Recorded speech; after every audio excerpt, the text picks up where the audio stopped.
Throw the confetti, baby. Throw the freaking confetti, because the New England Patriots, they're back in the big game. And dude, I've been trying so hard to not get emotional, but F that. You guys have been telling me for so long. You're like, Colby, I'm so sick and tired of this NBC professional shooting tie, ESPN BS.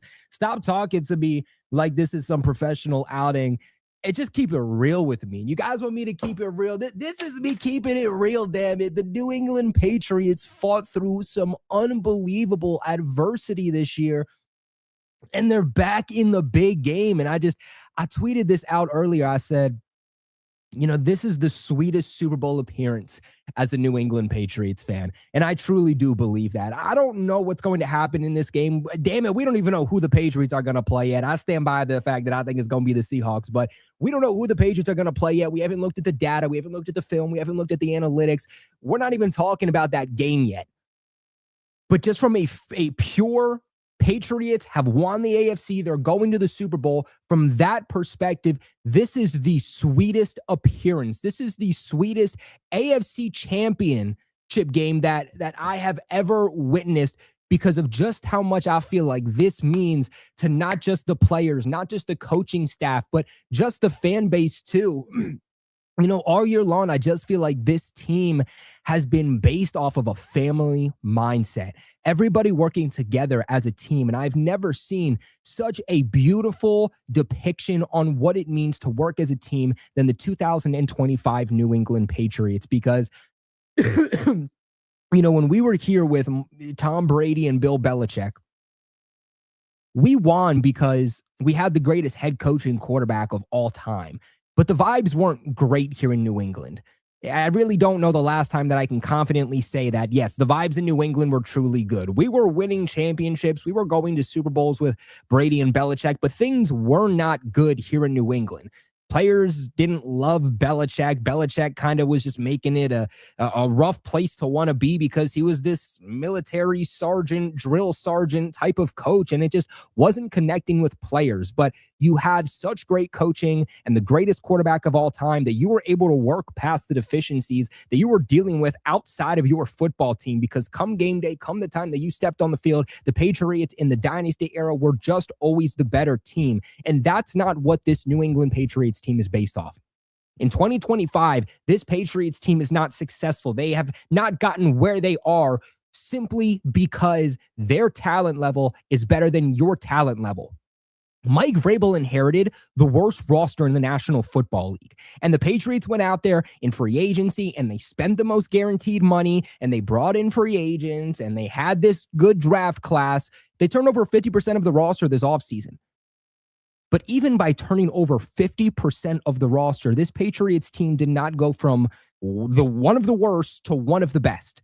So how did they become successful? It was because of what Mike Vrabel instilled. You know, you had Gerard Mayo that came in here last year, and we had walk back Mondays, to where what he said we were going to do was something completely different than what we did. One of the first things that Gerard Mayo has said when he came here, he was like, yeah, we're gonna burn some cash in free agency. What did the Patriots do? They did absolutely nothing, and he tried to walk it back. Mike Vrabel, when he came in here, he said, we are going to want to take advantage of bad football. We want to compete for the AFC East. We want to host playoff games, and we want to compete for championships. And in year one of all of that, that is exactly what Mike Vrabel did. Mike Vrabel came into New England a year ago. He sat down in front of all of Pats Nation, and he said, this is what we're built upon. This is what we're going to do. This is how we are going to do it. And after he said that, that's what he was about. He went out and he did exactly what he told me, what he told you he was going to do. And more specifically, he made this team believe in it. He made this team believe in themselves. Football is a team sport. Football is a game of momentum. That's what football is. So many people don't understand what the game of football actually is. They think it's, well, you got to have the best quarterback and you got to have the best team. And, oh, well, this is Madden. And so the best overall is going to be the team that wins. No, this is real freaking life. The best roster doesn't win. It's the team that plays the best as a unit, that cohesively plays the best. And all year long, that's what Mike Vrabel did. What Mike Vrabel has done with this team is something I've never seen before. And that's what makes this win so special. That whether it was rain, whether it was shine, whether it was winning, whether it was losing, you had Mike Vrabel on the sideline caring for his players. A player goes down with an injury, you got Mike Vrabel going out there, no matter who the player is, how big, how small, how big or injury that little the injury was, Mike Vrabel would go out there and hold their hand and make sure that they were personally okay. After every single game, Mike Vrabel was there dabbing up and hugging every single player that came back every single week. It didn't matter how hot it was. It didn't matter how cold it was. And Mike Vrabel would always tell these guys, whether they won or lost, I am happy to be your coach. He said, I got the best job. He said this a couple weeks ago. He said, I got the best job in the world, and I got a front row seat to see you guys balling out. Just so unbelievably special, and I can't put into words just the family dynamic this New England Patriots team has brought in. You know, one of my favorite quotes of the year was from Drake May, and he said, we love you, coach. I think it was after the Tennessee Titans win. He said, we love you, coach. We're glad that you're our coach. And, you know, it was just this full circle moment to where nobody on this team is better than the other. And that was the issue for Belichick, is Belichick always thought that he was the top guy in the organization, and he kind of looked down on everybody else. And Belichick believed in these roles to where it's like, I'm the head coach, and then it goes the quarterback, and then it goes everybody else. But with Mike Vrabel, that's not how it goes. It doesn't matter if you're Mike Vrabel, Stephon Diggs, or Drake May. Everybody's looked at in the same glass. Everybody's looked at through the same lens, even if you're a practice squad guy that was just elevated and got to the team 3 days ago. I mean, another one of my favorite moments of this year was during, I forget what practice it was, but it was in preparation. The Patriots had an in-stadium practice, and one of the receivers had gotten an award, and they were presenting the receiver the award during the in-stadium practice. And you had Efton Chisholm, who was on the 53-man roster, but he had been a healthy scratch every single week. We saw nothing from him. And all of the Patriots' active wide receivers got together in this video.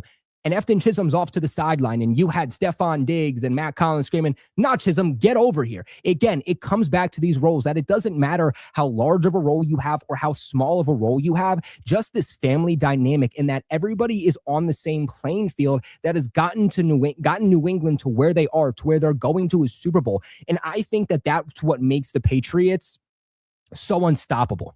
Is the Patriots haven't always played great games this year. The Patriots haven't always played the most dynamic games all year long, but they're finding ways to win games.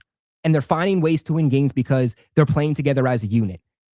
And I said this over the last couple weeks that I think that's what makes this team special, is that they're not winning in one specific way. They're not just winning because the offense is going out there and lighting up defenses every single week while our defense craps the bag. There's some games where our offense will go off because our defense is struggling, and they say, don't worry, defense, we got this one this week. There's been times, more specifically over the last 3 weeks now, where the offense feels completely inept and the defense says, don't worry, offense, we got this. We got your back. Don't worry about it. There's times where we even saw that with special teams. And again, that just becomes a true testament to the coaching staff and just this organization playing as one, not putting blame on anybody and just putting their hands on each other's shoulders and saying, it's okay if you're down bad. It's okay if you can't do it this week because we have your back. And that's what Mike Vrabel has preached to this team all year long. And that's exactly what they've been built upon. Now, there are some post-game kind of interviews and things that I want to get into and I want to share with you guys. Hopefully we don't get copyrighted, but I'm just in such an emotional mood that I just want to sit here. I want to enjoy this with you guys. I want to react to this with you guys because we weren't supposed to be here. And that's one more thing I want to say before we look at the chat and we get into some of these clips that I want to bring up is we weren't supposed to be here. You know, if you look at what the Patriots had to endure over the last 5 years, nobody thought we would be back. Nobody. Okay, you know what? Let's be fair. I didn't think we'd be back this quick. You didn't actually think we'd be back this quick. But all we heard when Brady left was how you guys are basement dwellers. You guys are going to suck for the next 10 to 20 years. You're going to see what it's like to be a Jets fan. And that was all. Everyone telling us how you had Brady, you had Belichick, you had this great 20-year run, but it's officially come to a close. And what happened? Brady left to go to Tampa. The Patriots signed Cam Newton. Cam Newton was here for 1 year. The Patriots ended up drafting Mac Jones, got rid of Cam Newton. Then Mac Jones ended up being a bust. The Patriots had a 4-win season under Bill Belichick in 2023, fired him, brought in Gerard Mayo, who was a first-year head coach. He had 4 wins on the season last year in 2024. He ends up getting fired. Then the Patriots are entering 2025 with a brand new system. Mike Vrabel, the first time he was a head coach here in New England. You're bringing Josh McDaniels back for the first time since 2021 in a brand new system. Terrell Williams, first-time defensive coordinator, goes down with prostate cancer in the first game of the season.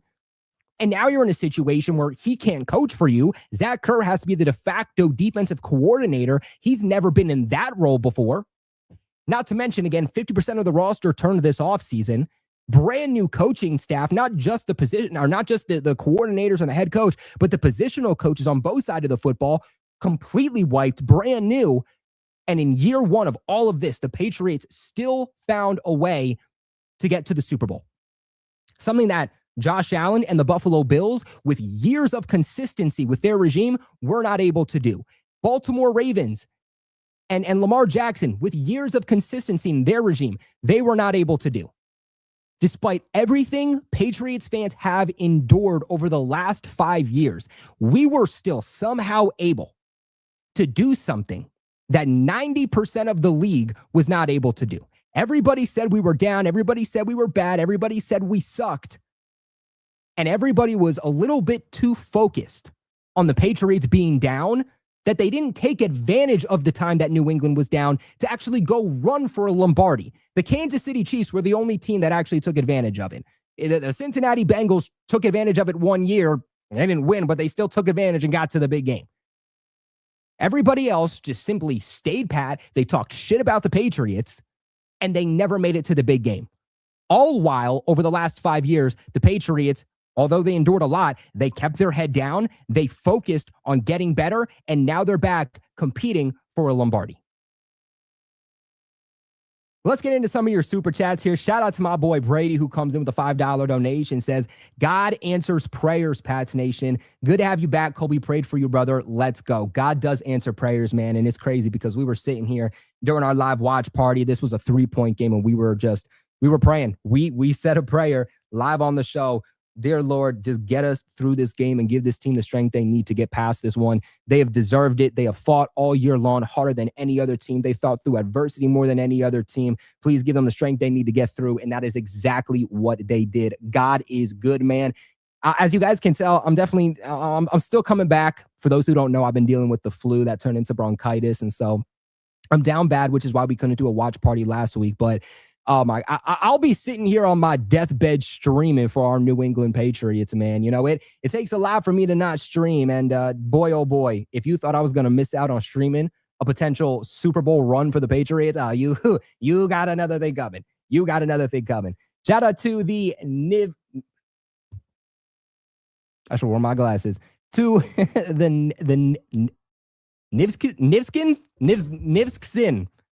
Nivskin, who comes on in and becomes a new member of the channel, man. Really great to have you part of the Patriots Global family. You now have access to exclusive Patriots Global emojis, priority replies in the comments, and the Patriots Global logo next to your name every single time you comment here on the channel. Shout out to my guy. Brady comes back in here with a $5 donation. He says, we all we got, we all we need. We back, baby. Glory to God. And I need merch with that, by the way, because, I mean, I just sat here for 15 minutes and I just spewed to you guys how what this New England Patriots team was under Mike Vrabel in year 1 is just so special. How about the slogan of New England for 2025? Because I think that perfectly encapsulates what this team is, right? The slogan, we're all we got, we're all we need. Meaning that, again, you don't need to have the most talented roster out there. All you need to do is play together as a unit, play together as a brotherhood, because what you have is all you need as long as you utilize what you have correctly.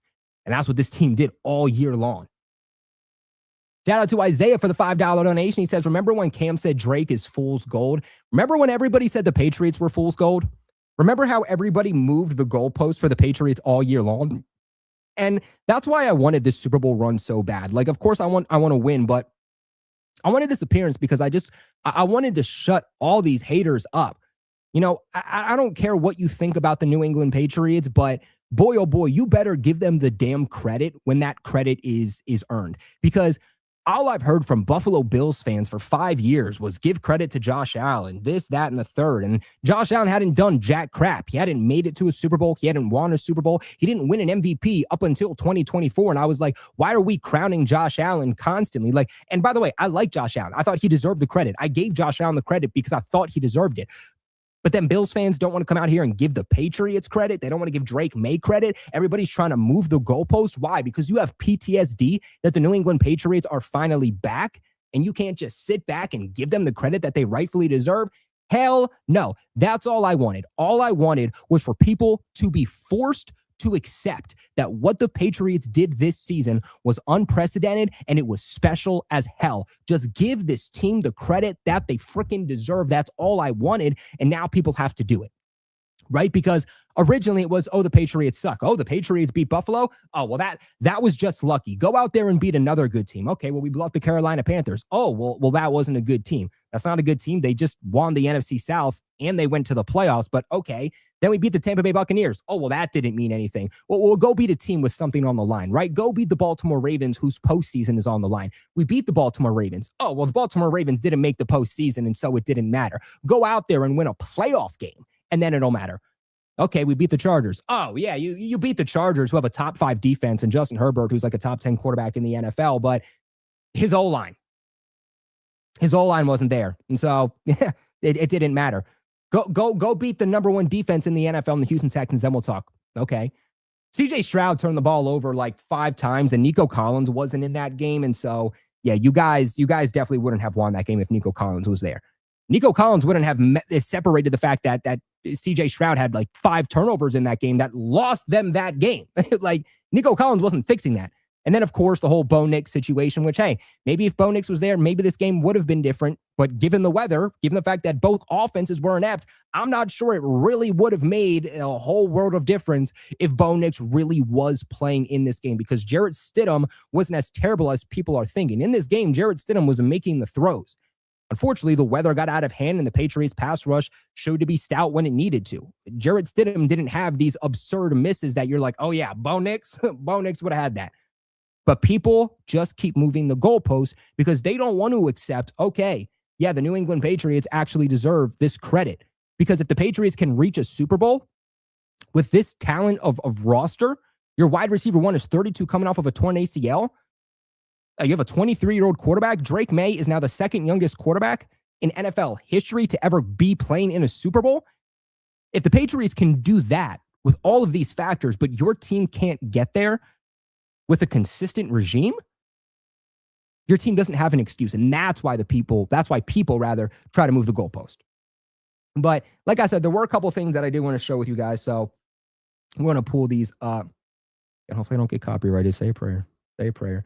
But my first thing that I wanted to show you guys here is that Broncos star pass rusher Nick Bonito said that he's sick that they lost to the Patriots because Denver is the better team, saying, and I quote, knowing we're definitely the better team, which I agree with this, a terrible thing to come out and say, right? If you're a player and you just lost the game, don't go out there and say, oh, well, we're the better team and we deserve to win. Well, if you were the better team, then you would have came out there and you would have won. But guess what? You didn't. And this Denver Broncos defense, all I keep hearing is that it's so good, it's so great, and Drake May's terrible. Yeah, Drake May had 6 fumbles in 2 weeks of the playoffs. Guess what the Denver Broncos defense didn't do today? Guess what you didn't do, Nick Bonito? You didn't come in and force a fumble. You didn't come in and have an interception. You didn't get Drake May to put the football on the ground. You didn't help out your offense at all. So how come the Patriots were able to get turnovers on your quarterback, but you weren't able to do them against ours? Well, it's probably because you were not the better team. Let's take a listen to what he had to say. Sticking in, bro. I mean, to think that all we fought through this year, all the games we had to win, knowing we definitely the better team, but it just didn't work out that way today. Is that what her? You aren't the better team. And the Denver Broncos have been lucky enough to squeak out wins all year long. They came back against the Giants. They came back against the Philadelphia Eagles. They came back against these bad teams, but were getting blown out by these teams at one point. And you know what? Bo Nix was the reason. Bo Nix was the reason they were coming back. I mean, say what you want about Bo Nix. He's good at coming back when the team is down.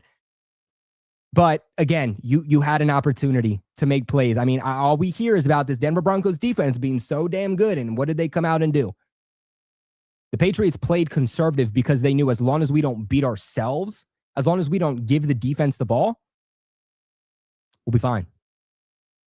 You weren't the better team, dog. And then there's this other one with Milton Williams, who was talking about the Broncos offensive line and just some of the crap that he's heard all week long. Let's take a listen to what Milton Williams had to say postgame.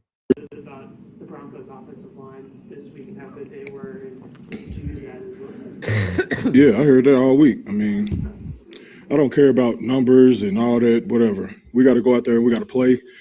All this stuff don't matter. You get between them lines, and then we see what's going to happen. And so cut the tape on and see what happened today. Hey, the guy, you're right. About the Broncos offensive line. So, again, you can kind of hear what Milton Williams had to say. The big quote to take away from it is, yeah, I heard that all week. I don't care about the numbers and all of that, whatever. All this stuff don't matter when you get between the lines. So cut the tape and see what happens today. Basically just saying that this Patriots defense, they've heard the smoke all year long. They've heard that their pass rush department isn't good enough. They heard that this great offensive line for the Broncos is going to inept them. And the Patriots, just based off of how Milton Williams was talking, clearly use that as bulletin board material and use it as motivation in this game. But man, Caleb Chason was fired up after the game. And for a guy that a lot of people have not been giving credit to, Caleb Chason came out and had a career year. Man, he's clearly been using what people are saying about the Patriots as a chip on his shoulder. Take a listen to what he had to say. Caleb, you ready to go to the Super Bowl? You damn right we trying to go I'm ready, man. San Fran been calling us since the start of it. Everybody been hating on us. Everybody been talking about some schedule, all that whole bunch of rah-rah stuff. Man, we stayed playing and we stay focused and we got to it. America's worst nightmare is back. The Patriots in the Super Bowl. How do you feel about it? They hate to see it, man. I'm glad I'm part of this organization. I'm glad I'm part of the team, man. This is exactly what we're supposed to be. Congratulations. Man, everything he said in that statement, I have a blank check, Caleb Chason, with your name on it. You are a New England Patriot. You showed out. You deserve a contract extension. And not even just how you performed. The way that he spoke after this just screams New England Patriots. It screams Mike Vrabel. I want to replay that just one more time because I want everybody to just listen closely to what he had to say about how people have doubted them and what he said about the New England Patriots being back and just being a part of this organization. Everybody been hating on us. Everybody been talking about some schedule, all that whole bunch of rah-rah stuff. Man, we stayed playing and we stayed focused and we got to it. America's worst nightmare is back. The Patriots in the Super Bowl. How do you feel about it? They hate to see it, man. I'm glad I'm part of this organization. I'm glad I'm part of the team, man. This is exactly what we're supposed to be. Having players here that just like to be a part of the organization again. I mean, you heard the guy say it's Caleb Chason, America's worst nightmare is back. And Caleb Chason said, yeah, you better believe it. And I'm so happy to be a part of this organization. When did we have players that were happy to be here? I mean, when's the last time people wanted to be in New England? I mean, it was last year, the year before, where players were taking pay cuts to not have to play in New England. I mean, Calvin Ridley, he sure as hell didn't want to be a part of the New England Patriots. Several guys had opportunities to join the New England Patriots. They didn't want to. Man, F it. Shout out to every veteran who this offseason said, Patriots are in a rebuild. But I believe in what they're doing. Shout out Caleb Chason. Shout out Milton Williams. Shout out Robert Spillane. Shout out Carlton Davis, man. Shout out, I mean, there's so many guys. Shout out Stefon freaking Diggs, who could have gone anywhere. Stefon Diggs had an opportunity to go to the Denver Broncos, but he chose to go to the New England Patriots. I mean, at that time, Bo Nix was a little bit more established than Drake May was at that point. He could have ran it back with Sean Payton, a team that had more consistency, but he said, I'm going to go with Mike Vrabel. Shout out to all of the freaking players who saw the New England Patriots organization have 4 back-to-back winning seasons and said, I want to be a part of the difference. Those guys are the guys that specifically deserve to be in this damn Super Bowl. Caleb Chason, definitely one of them. And the big one that I wanted to show you guys here well, this one's actually Cardi B. So actually, can we get the Diggs? We'll get the Diggs one first. Was just how emotional Stephon Diggs was, after realizing he's going to his first ever Super Bowl. I don't know how many have you guys have seen the memes of Stephon Diggs when he was a part of the Buffalo Bills and looking at the confetti falling for the Kansas City Chiefs. The amount of games that Stephon Diggs has put his heart and soul into to get to the Super Bowl, and his teams would constantly let him down. The Bills would let him down. The Texans let him down last year. And for the team that Stephon Diggs would play up against twice a year, for that to be the team that gets him to the Super Bowl, I think is just so unbelievably poetic. Stephon Diggs, man, his entire career has led up to this moment. He deserves a damn Super Bowl run. And especially after the injury and everything he suffered, man, Diggs is the first player I thought of when they were hoisting that AFC Championship. Let's see. First of all, congratulations. I see your tears. What are your emotions feeling like right now going to the Super Bowl? I'm just so proud of this team, man. You don't know how hard this year has been, bro, battling the injury and coming back, being around the right group of guys, man. Great quarterback, great OC, great team, great head coach, man. And you guys can hear, too, all of these players post-game, it's not, I did this, I did that. It's, I love this team. I love my head coach. I love my quarterback. I love my coaching staff. I love these boys. That's what everyone's saying. I mean, I'm just saying, when we signed Stephon Diggs, all I heard from Bills fans and everyone was, oh, thank God, he's really about to bring down this organization. Oh, Stephon Diggs only cares about himself. No, Stephon Diggs just wanted to get to a damn Super Bowl. And Josh Allen was constantly selling him out of getting to the big game. Can we stop and just have a conversation how maybe Stephon Diggs was right? Maybe Stephon Diggs wasn't the issue in Buffalo. Maybe Stephon Diggs was just vocally getting upset with what was actually happening behind the scenes. Because everybody said that Diggs was the reason that there was the dysfunction. Diggs was the reason that Buffalo wasn't going to the Super Bowl. Well, you got rid of Stephon Diggs. You lost in the AFC Championship, and then you lost in the divisional round. So maybe your problem the whole time was your organization and not Stephon Diggs, because in year one of your in-division rival New England Patriots, your boy's going to the damn Super Bowl. Made it all worth it, man. All the hard work, man. We got one more, man. I just want to rejoice and take this moment in and just be thankful for God. It's hard, man. So we got one more, man. So, Steph, that rehab that you had to get back here, you called this most fulfilling year of your career. There were some people that wondered, would you come back and be the same player? What did you want to prove to yourself and to the world? Man, they was calling me washed. Said I ain't having no more, man. I just wanted to, I tell everybody, I just wanted to prove it to myself. I am who I say I am. E took a chance on me. This team took a chance on me. I just wanted to make them proud and make them. Just thank you, man. I'm thankful. Just wanted to make them proud, man. That brings tears to a grown man's eyes. Stephon Diggs could have came out and said, I just wanted to prove my haters wrong.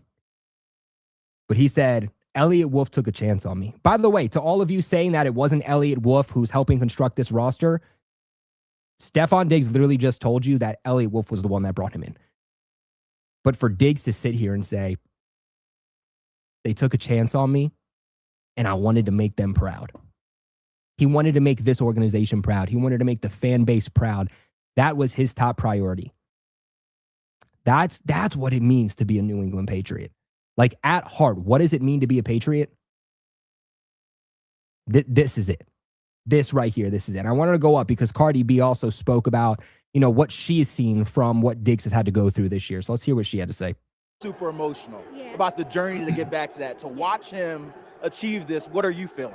I'm feeling very excited and very happy for him, very proud of him. He just came back from my ACL, and me seeing the progress and the process of him going through there from the first time he started running back and now joining the Patriots and then actually going to the Super Bowl. I'm just very excited for him, very excited for the whole team. They've been working late. You've seen a lot of the hard moments. Yes, can you maybe paint a picture of what that's been like to get back for him? Discipline and work. It's not like, oh, you wake up and you're great. It's discipline. It's going to bed early. It's waking up early. It's not missing one day of work. Nothing. It's discipline. Simple, hard discipline.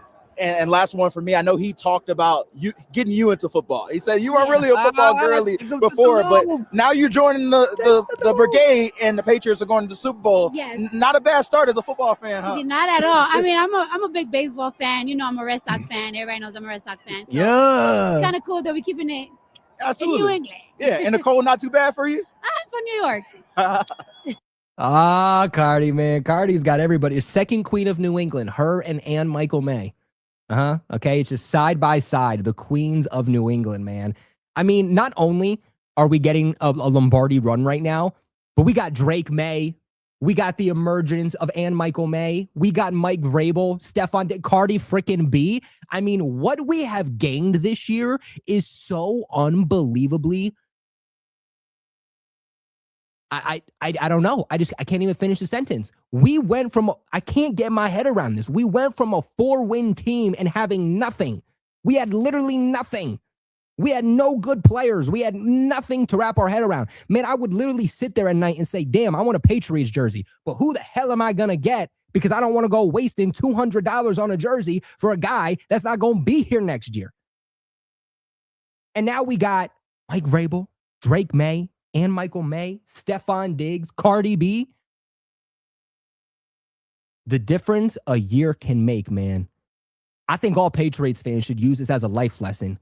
Who you are now does not define who you can be a year from now, and your life can be day and night. It can be so unbelievably different if you just put in the work. That is the lesson that the 2025 New England Patriots can teach the entire world, is that who you are now, the mistakes you made do not need to define you. All you have to do is lock in, stay disciplined, and in just 1 year, your entire life can be a 360 change. Beautiful. Beautiful. I think there's another one I wanted to show you. This is Drake May after the game. Atmosphere out here. Probably my favorite quote. He says, "The Pats are back, baby. Let's go." I mean, you guys got to hear Drake May say this, because I heard him say this in real time and I shat myself a little bit. I'm going to lie. I shat myself a little bit because this is my favorite quote of the year. Lord will, man. Thank the good Lord. What atmosphere out here. Battle of the elements. Love this team. How about the defense? Love each and every one of them, man. Pats are back, baby. We got to go win one. Lord will, man. Pats are back, baby. For your 23-year-old quarterback to sit there after winning the AFC, he's got the AFC Championship freaking shirt on his shoulder, and he says the Pats are back.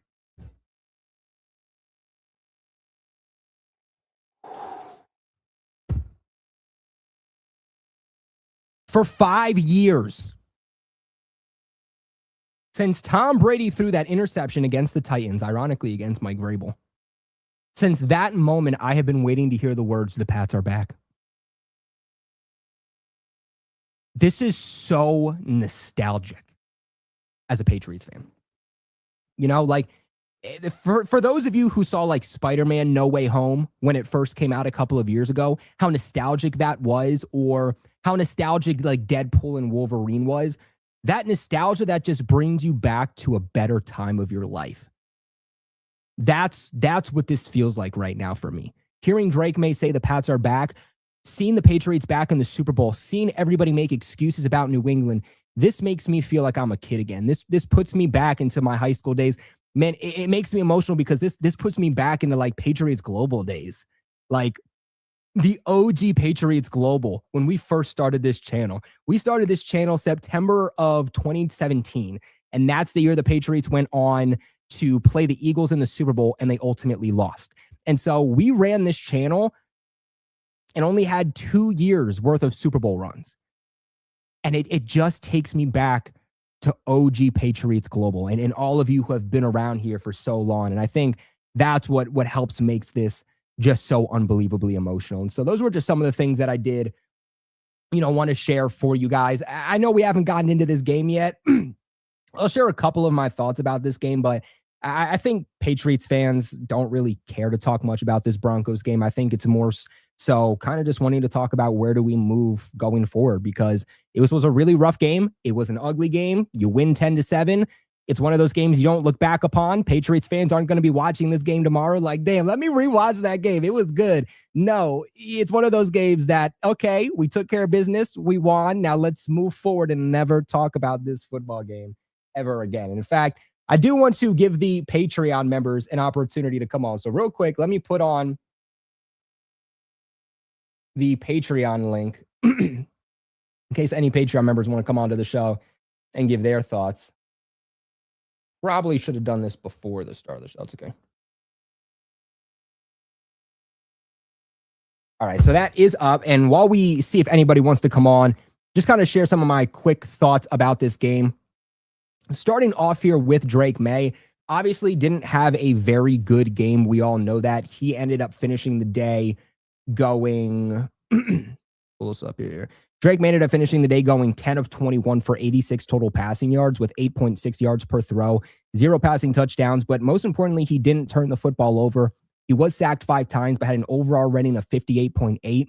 Where Drake May won on the day was on the ground. He went 10 attempts, 65 total yards, 6.5 yards per run, long run of 28 yards, and obviously that touchdown. He also had that big run. It was like the final drive for the Patriots offensively, to where, if they don't get a first down on, it's like a 3rd and 8, a 3rd and 10, the Broncos are going to get the ball back with an opportunity to just have a few plays downfield and try to set themselves up in LUTs for a game-tying field goal. But Drake May gets outside the pocket. He's one-on-one with the defender, and he runs to the first down, and that's what gives the Patriots a fresh set of downs to milk the clock and get away with this win. So, I thought from a passing standpoint, it was very, very inconsistent for May. Second half, it's understandable just due to the weather, especially in the fourth quarter. Neither of these teams could get anything going in the passing game. But in the first half, the weather wasn't a component. And so for May to have struggled the way he did, to me, was really surprising and definitely one of my big takeaways. Now, I'm not going to hit the panic button just because when Drake May does have an issue, they tend to look back on that, correct it, and move forward. He's not an error repeater. But I'd also be remiss if I didn't tell you that so far in the postseason, Drake May has played really, really rough football. Now, he improved by taking care of the football this week, but now you have to improve by still letting it sling a little bit. Go out there because you still need offensive production. And if you go out there and you lay a goose egg and you put up 80 passing yards on the day, but you don't turn the football over, at least you're not putting your defense in a bad position, but you're also not helping your offense succeed in the way they need. Let's keep in mind, too, though, that Drake May this NFL postseason, he played 3 top 5 defenses, and no quarterback had ever beaten 3 top 5 defenses in the postseason before. Drake May's the first one to do so. So naturally, 23-year-old quarterback, first postseason, he is going to struggle a little bit, but I just thought it was very uncharacteristic of May to where mechanically he wasn't sound. He was missing wide open guys. Drake May statistically was the most accurate quarterback in the NFL this season. And for that to just completely go out the window was surprising. I mean, several times Kayshon Boutte was open and Drake May has to get him the ball 15, 20 yards max down the field, and he just can't get enough velocity on the football. Drake May has one of the best arms in the NFL. I mean, statistically, he was the best deep ball thrower the league had seen since 1970. And so I know you have enough arm strength. It's not an excuse to not have enough zip on the ball to be able to get the ball to Kayshon Boutte. You should not be short throwing the ball to Kayshon Boutte 15, 20 yards down the field. There's just absolutely no excuse for it. Even the 5 sacks, I thought a couple of those were coverage sacks. I even thought 1 or 2 of those was May just running into the offensive line, and you sit back and you're like, dude, you have a guy wide open. Sit in the pocket. You might get hit. And I think that's what Drake May needs to learn, is that you might get hit. But as long as you deliver a good pass, you just have to chalk it up and accept it. You're going to get hit in the league. And it just felt like his internal clock was getting sped up to where the second that 2.5 seconds passed and the ball wasn't out, he's panicking and he's trying to do something with the football, and he's running up the interior of the O-line and just running into brick walls. And so I thought just his pocket awareness was really, really difficult, in this one. But again, internal clock being sped up. He played the Texans last week, top pass rush unit, probably the best pass rush unit in the NFL. Then you play the Denver Broncos today, who led the NFL in sacks. And then obviously what the Chargers D-line can do there with, Khalil Mack and company. And so nonetheless, though, whether you're going to be playing the Rams or you're going to be playing the Seahawks, those are two teams that have a good defense. They have good defensive fronts. You're still going to have to be better. And Drake certainly cannot put up a game like this. Even if we look at the first quarter, pull up these stats here real quick. Drake in the first quarter went 3 of 6 for 7 yards and a 56.2 overall rating. Absolutely unacceptable. And even if you want to look at the Patriots' first 3 offensive possessions, the first one, the Patriots started at their own 8-yard line. They went 3 plays, 6 yards, and a punt, and only took 1 minute and 30 seconds off the clock.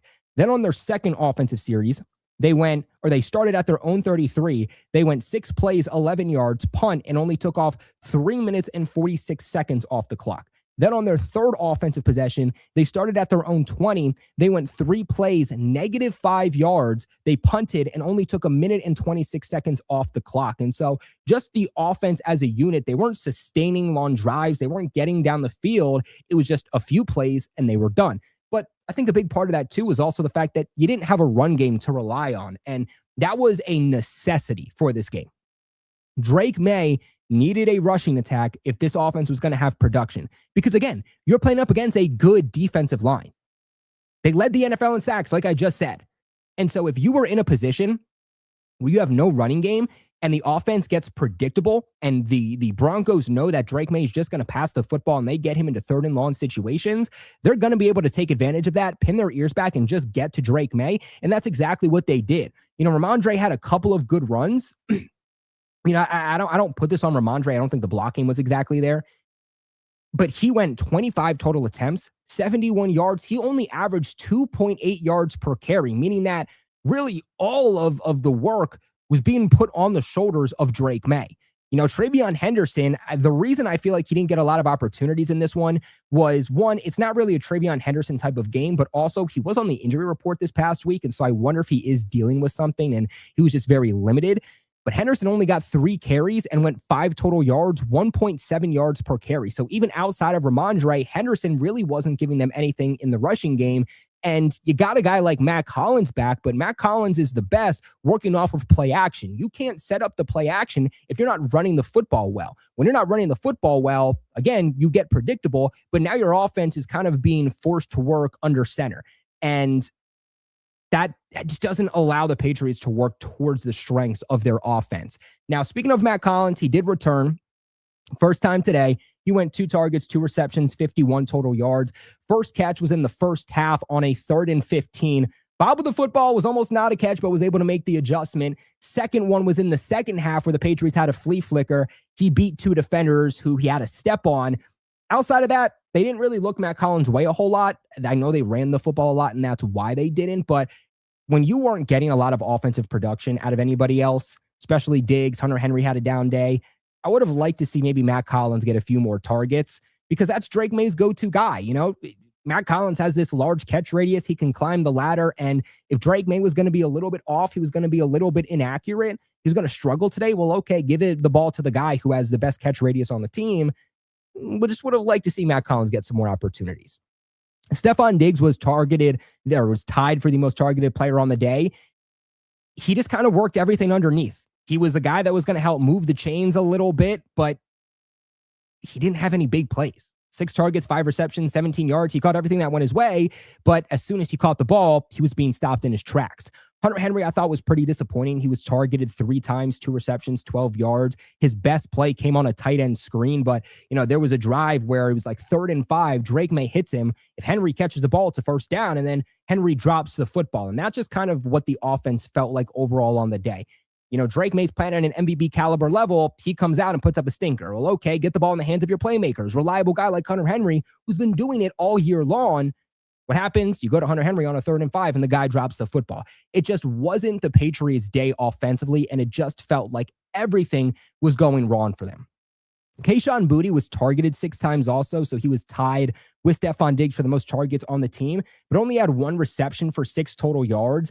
And I don't put that on Kayshon Boutte. I think people will look back at that box score and say, wow, Boutte has to do better with his opportunities. I thought Boutte got open on several different occasions. And like I said earlier, Drake May just couldn't get him the football. He was shortchanging him all game long. And there was a couple times that May gave Boutte opportunities down the field one-on-one against Patrick Surtain, which didn't love the idea of working up against Patrick Surtain. But Drake May overshoots him by like 10 yards on all of the throws. And so, you look back on them and 5 of those plays, it really wasn't even a catchable ball for Kayshon Boutte to try to, go up there and make a play. From a special team standpoint, I would say that that's where I was probably the most disappointed in this team. Andy Borgales goes 1 for 3 on the day. He has to be better for sure. Don't get me wrong, but you're also kicking in the snow with limited visibility and the wind. Lutz on the other side for Denver also struggled. So look, in these conditions, kickers are going to have struggles. It's just how it is, right? If it was clear weather and Andy Borgales was missing, we'd have a different discussion. I'm not going to put too much on him. Who I am going to put a lot on is Bryce Behringer.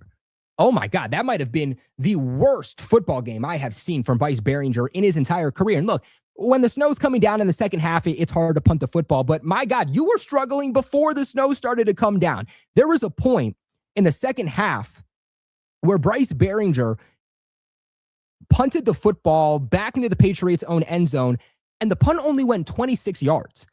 Denver took over at New England's 33 when New England was only up by 3 points. Now, thankfully, Taylor came in and tipped the football when they tried to go for the game-tying field goal, and so it didn't matter. But wow, in a 3-point game in the second half, and you have a 26-yard punt, you can't even flip field position, and you allow them to immediately take over in field goal range is absolutely unacceptable. And I feel like in large part, this game was closer than it needed to be, not because of the defense, but this game was closer than it needed to be because Bryce Behringer was constantly keeping Denver in the game and giving them good field position. You're lucky that the defense was able to lock in and do its job. Because if it wasn't, and we're talking about losing this game, I think we're looking back on Bryce Behringer and saying he's a major reason why the Patriots weren't able to win this football game. I get it. It's the punter. It's special teams. Nobody wants to talk about it. But the truth is that where you put the ball has a major effect on this football game, on all football games. I mean, look at it. The several times Denver was pinning the Patriots deep, inside their 10, inside their 15, and New England had to go the length of the field. New England wasn't constantly asking Denver to have to go the length of the field. And I think that's what kept this game closer than in reality it needed to be.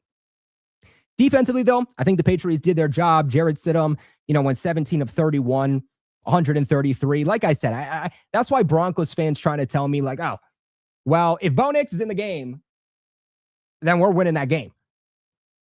Yeah, okay. And if A.J. Brown was on this roster, then the New England Patriots would have won by 40 points. Woulda, coulda, shoulda, woulda, woulda. Like, I don't think that Jarrett Stidham played a bad game. Jarrett Stidham didn't have any absurd misses in this game that made me look back and say, yeah, if Bo Nix was here, Bo Nix is making that big-time play, and that changes the entire atmosphere of this game. Again, I do think that Bo Nix is better than Jarrett Stidham. I think Jarrett Stidham, though, didn't have a bad day. I thought he was the better passer on the day compared to Drake May. But even then, I think Drake May outperformed Jarrett Stidham when it comes to total overall play, when it came to total overall offense. Because if you look at Jarrett Stidham's statistics, too, his 133 yards, one play in the first quarter went for 52 yards. That was that big play to Mims that set the Broncos up for their only points of the game. Again, it went for 52 of Jarrett Stidham's 133 yards. So take away 52 of that 133 yards, and Jarrett Stidham really didn't do a whole lot. He added another 23 yards on the ground on 4 attempts. I don't see, given the circumstances, Bo Nix coming into this game and having some absurd passing day. I don't. The weather played a factor. The Patriots pass rush started to pick up, and more specifically, the secondary was just doing their job. I thought the Patriots defense did exactly what they wanted to. It was force Jarrett Stidham to beat you through the air. And you forced Jarrett Stidham to throw the ball 31 times in a snow game.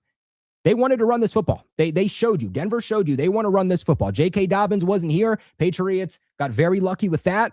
The rookie R.J. Harvey was going to have to beat you. Him and McLaughlin. They limited Harvey to 13 attempts for 37 total yards, and he averaged only 2.8 yards per carry. McLaughlin carried the ball 4 times for 11 yards, also averaging 2.8 yards per carry. So you force Jarrett Stidham to be one-dimensional and beat you through the air in a snow game for a guy that hasn't taken a snap in a regular season game in over 700 days. Defense did exactly what it needed to. And honestly, I hope this defense can continue to do what they've done this postseason, because if they can continue to play at such a high level and dictate the terms of football games, then this Patriots defense is going to be what keeps them in the Super Bowl and maybe ultimately ends up allowing them to win. I mean, in 2018, it wasn't the Patriots offense that got them to a Super Bowl. It wasn't the Patriots offense that won them Super Bowl 53. Defense wins championships. And right now, this defense is playing at a championship caliber level. They are going to need the best performance of the year against either the Seahawks or the Rams in a few weeks. But let's go ahead and let's bring in our Patreon member, DTN. DTN, what's going on, man?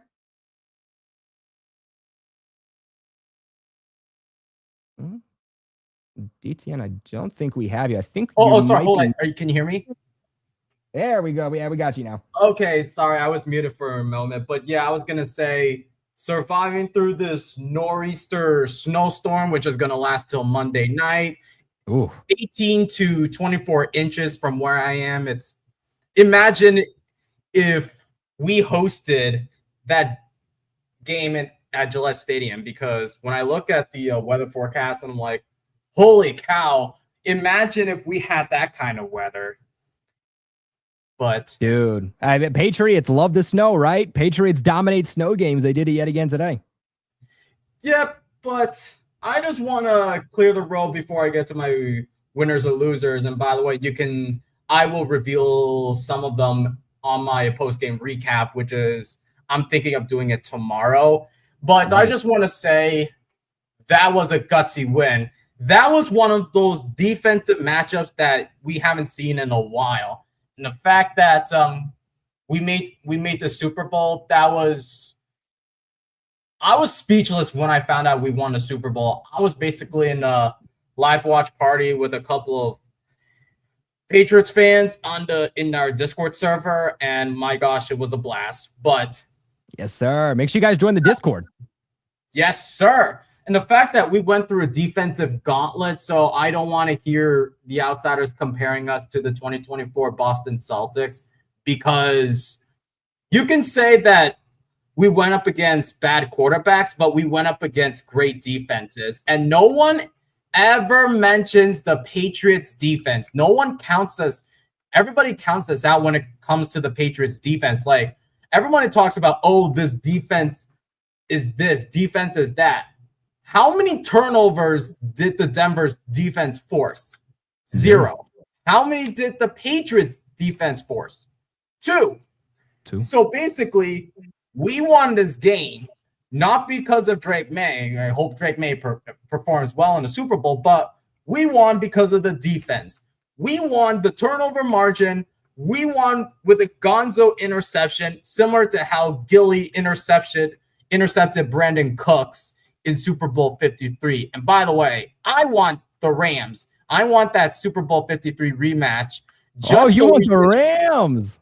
Just so we can shut up all of these MVP allegations. Because all I hear throughout the entire season are the easy schedule allegations or the MVP allegations. By the way, the fact that we have 6 finalists in the NFL honors after being 4-13 last season, that is huge progress. Like, no one anticipated the Patriots to have like 6 finalists in the NFL honors, and the fact that the Patriots have exceeded so many expectations that we did something that both the Buffalo Bills, the Miami Dolphins, and the New York Jets failed to do. The New York Jets, with a short period of time, failed to make the Super Bowl with Aaron Rodgers. The Dolphins failed to dethrone the Buffalo Bills with a high-touted offense. And the Buffalo Bills had 6 seasons in the AFC East to dominate. They couldn't get it done in the Super Bowl. The Patriots, with a brand-new coach, a brand-new quarterback, while still having our owner, Robert Kraft, the nightmare is back. Something that no one in the league foresees. It's just beautiful, man.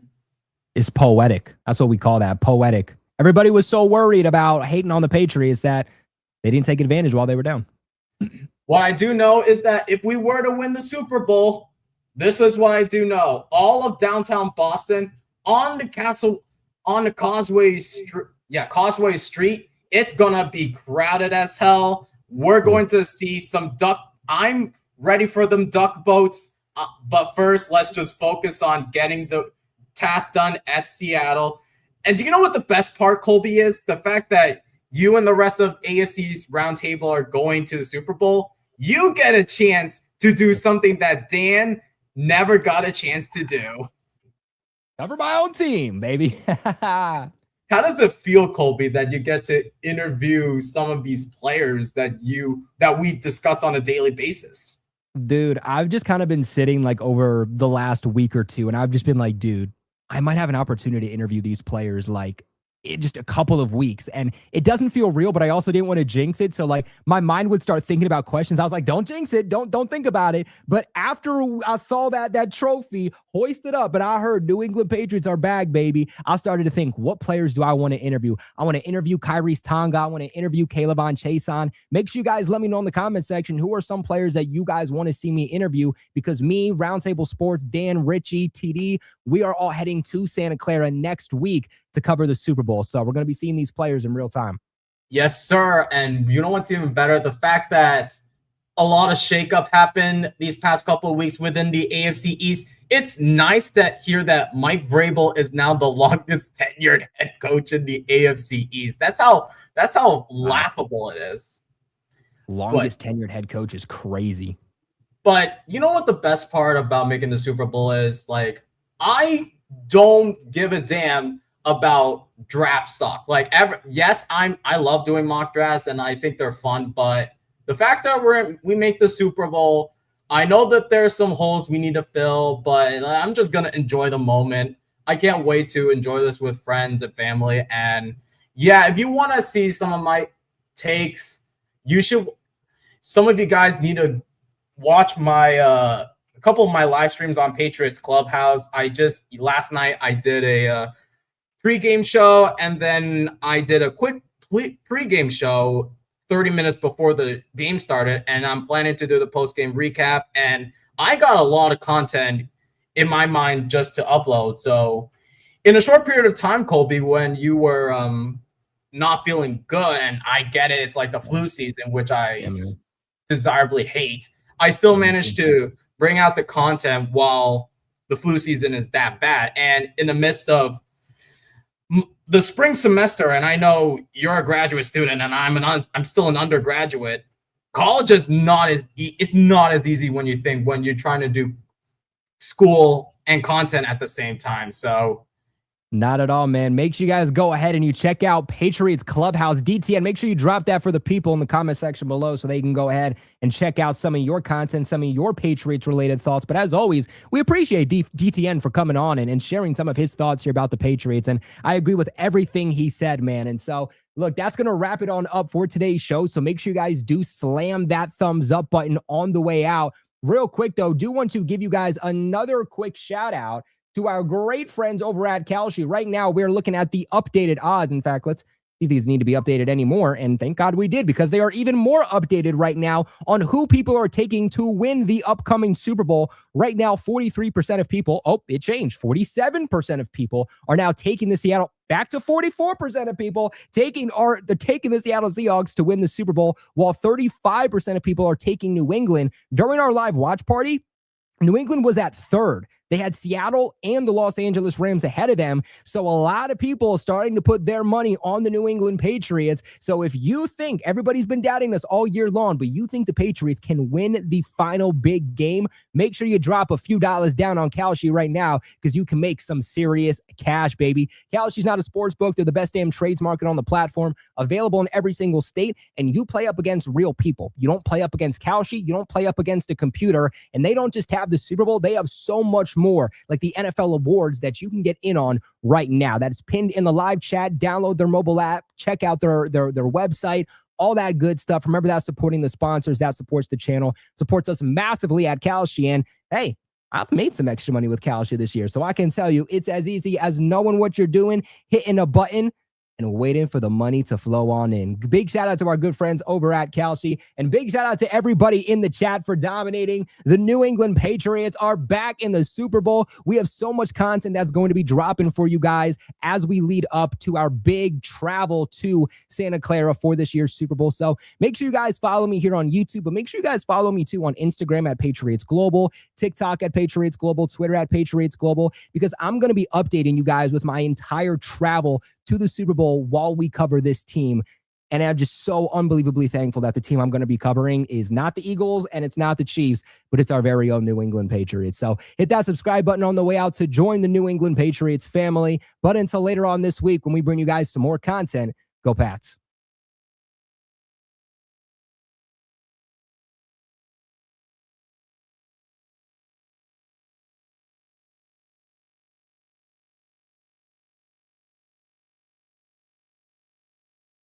Psych, we're not done because we got super chats. Ha, gotcha. You thought, I see all you guys just logged off and you're like, damn, Colby forgot the super chats. Nope. I blue balled you.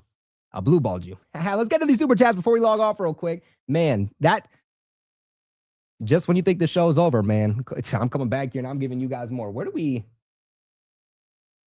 I think where we left off. I think we left off here. Patriots 92 who comes in. Big props to Leonard Taylor III with the blocked field goal with 4 minutes and 46 seconds left in the game. Yeah, everybody was like, oh my gosh, that was a miss. No, Leonard Taylor, who was actually promoted from the practice squad this week, came in and made a big play because if he doesn't tip that, that's probably a make by Lutz, and the game ends up being tied rather than the Patriots taking that 3-point lead that allowed them to win. Kyler comes in here with a $5 donation, said, everyone in Denver talked shit here in Denver. I was getting it was a backup quarterback. Pats are back. May hasn't looked great, but he'll get better. Dude, I 100% agree. Everybody's going to continue to move the goalposts just like they've been doing all year long, but it don't matter. It don't matter because guess what? If we get a Lombardi trophy,